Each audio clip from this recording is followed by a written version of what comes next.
Hi everyone. This is to demo the Vital Source setup, which is the um, application that we're using for the Student's Guide. So I'm in a section of English 102. It's a spring section. So uh, whereas you set up Writer's Help 2.0 on the home page, this is the home page with the announcements, and there's a nice setup of Writer's Help 2.0. The guide you have to put in through content. And so here's my suggestions on how to set this up. Come on down in content and make yourself a new module and call it something like the Student's Guide. So I made a new module and I'm going to drag this module up here a little bit higher. I'm going to put it under assignment prompts. There we go. Okay. So I made the module, the Student's Guide. I can say this, I wish I could make the link directly from the left here, but I can't. So now I'm in the module, the Student's Guide, and I'm going to go to add existing activities. I know that sounds weird, but you go to existing activities and you click on external learning tools, and then you find, those are all the Writer's Help stuff I had.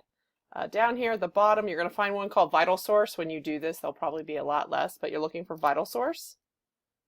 And so it pops up Vital Source. I know that looks weird. We can go and change that name, but let's first get logged in to get everything connected to the guide. So click on Vital Source, and the first thing it's going to do is ask you to connect to a particular book. The nice thing is, at least for us right now, we just have to put in writing,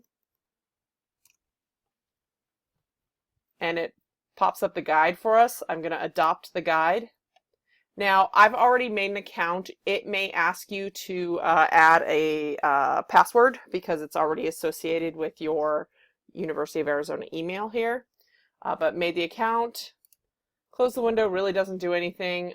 Basically, go back out. I'm up here in the breadcrumb menu and go back out to Student's Guide.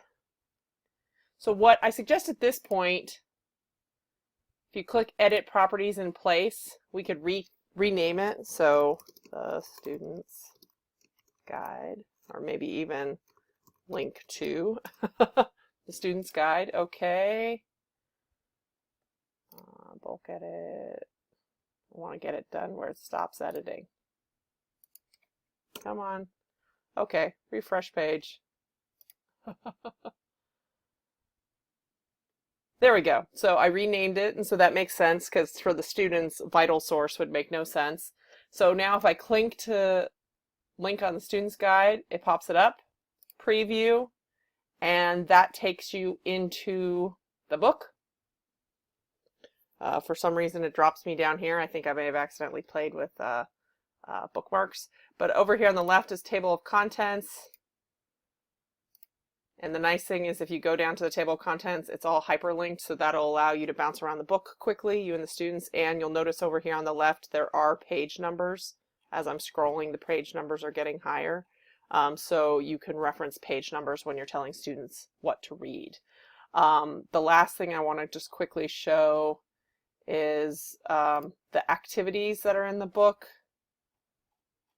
Let me find one. There we go.